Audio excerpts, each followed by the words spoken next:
नमस्कार दोस्तों, आज प्रॉफिट एंड लॉस का एक क्वेश्चन सॉल्व करने वाले हैं। एक question, a lady sold an article for ₹360 at some profit. मतलब एक लेडी है जो आर्टिकल बेचती है 960 रुपया में बेचती है कुछ प्रॉफिट पे, है ना। फिर क्या होता है, अगर वो had he sold it for ₹800 there would have been a loss equal to 1/3 of the initial profit. What was the profit percent of article? मतलब एक महिला जो है वो जो कुछ लाभ पे 960 रुपया में कोई वस्तु बेचती है, मतलब कुछ लाभ पे, लाभ दिया हुआ है, अमाउंट नहीं दिया, ना ही उसका परसेंटेज दिया हुआ। अब वही वस्तु को अगर वो 800 रुपया में बेचती तो प्रारंभिक लाभ के, मतलब ये वाला जो लाभ है, इस लाभ के 1/3 के बराबर हानि होती है। मतलब इस लाभ के 1/3, अगर ये मतलब ये y है तो इसका 1/3 मतलब y/3 का बराबर हानि होती। तो बोल रहा है लाभ निकाले, यानी लाभ परसेंटेज निकालें, ठीक है। तो ये जो क्वेश्चन है इसमें ना यहाँ पे लाभ परसेंटेज पूछ रहा है, तो मतलब लाभ परसेंटेज निकालने के लिए आपको क्रयमूल्य और लाभ दोनों निकालना पड़ेगा, है ना।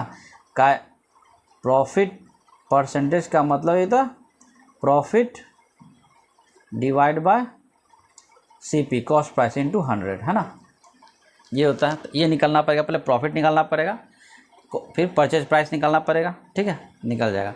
तो यहाँ पे हम लोग तो एक्स वाई मान के बनाते हैं।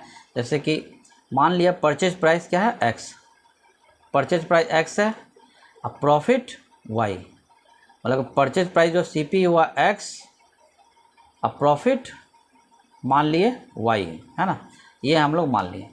तो कुछ लाभ पे बेचता है तो प्रॉफिट परचेज प्राइस प्लस लाभ बराबर ही सेलिंग प्राइस होता है। 960 रुपया में बेचती है, 960 रुपया दिया हुआ है, क्रयमूल्य निकालना है, क्रयमूल्य x मान लिए, प्रॉफिट y मान लिए, ठीक है। तो एक तो ये हो गया। दूसरा केस में क्या दिया कि अगर वह 800 रुपया में बेचती है, मतलब सेलिंग प्राइस अगर 800 रुपया होता तो ये जो लाभ है, लाभ का 1/3 के बराबर हानि होती, ठीक है। तो इसको क्या होता, हानि होती, तो हानि होता तो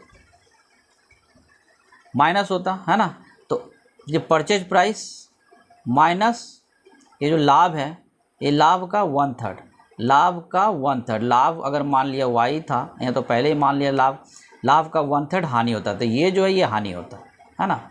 तो हानि का तो फॉर्मूला होता है परचेज प्राइस माइनस हानि, मतलब लॉस बराबर CP विक्रय मूल्य, है ना। तो विक्रय मूल्य कितना है, 800 रुपया। ये हो गया इक्वेशन 2। बस सॉल्व कर लीजिए, आंसर मिल जाएगा, ठीक है। चलिए हम लोग सॉल्व करते हैं, है ना। तो इसको इक्वेशन को निकालते हैं। क्या हो गया, ये एक पहला तो हो गया x + y बराबर 960, है ना।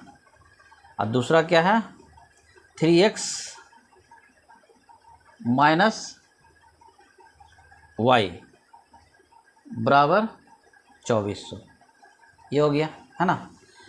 अब क्या है, कर दीजिए, प्लस माइनस गया, 4x बराबर, ये दोनों जोड़िए, 0.63360, x बराबर निकाल लीजिए, 3360 डिवाइड बाय 4, इसको भागा दीजिए, 840, मतलब परचेज प्राइस निकल गया हम लोग का, है ना। परचेज प्राइस CP बराबर 840। अब हमको निकालना क्या है, प्रॉफिट निकालना है। क्या निकालना है, तभी तो प्रॉफिट पर, तो प्रॉफिट निकालते हैं यहाँ पे, ठीक है। तो प्रॉफिट निकालने के लिए आपको क्या है, यहाँ दिया हुआ है x + y बराबर 960 फ्रॉम इक्वेशन 1, परचेज y बराबर 960 माइनस x का मान दिया हुआ 840, y बराबर कितना हो गया 120 रुपया। तो यहाँ पे प्रॉफिट परसेंटेज निकाल लीजिए, profit percentage 120 divide by 840 into 100, है ना, ये फार्मूला से, है ना। प्रॉफिट बटे CP इंटू 100। अब कर दीजिए, कितना हो जाएगा, 0 0 कट गया, बार 12% है 84, 100 डिवाइड बाय 7%, 107। तो ये क्वेश्चन था, है ना। इस क्वेश्चन में ये पूछ रहा था कि एक वस्तु को कुछ लाभ पे बेचते हैं, लाभ पूछ रहा था, कुछ लाभ पे बेचते हैं, लाभ का अमाउंट नहीं दिया था और लाभ का परसेंटेज भी नहीं दिया था। अगर वही वस्तु को 800 में बेचते तो इस लाभ का, प्रारंभिक लाभ का मतलब इनिशियल प्रॉफिट का 1/3 बराबर हानि होता। तो इक्वेशन से बनाने से क्या होता है कि सब यहाँ हो जाता है, एंड सॉल्यूशन करने में कुछ ज़्यादा समय लगता है, 1 मिनट से भी कम में हो जाएगा। ठीक है, धन्यवाद।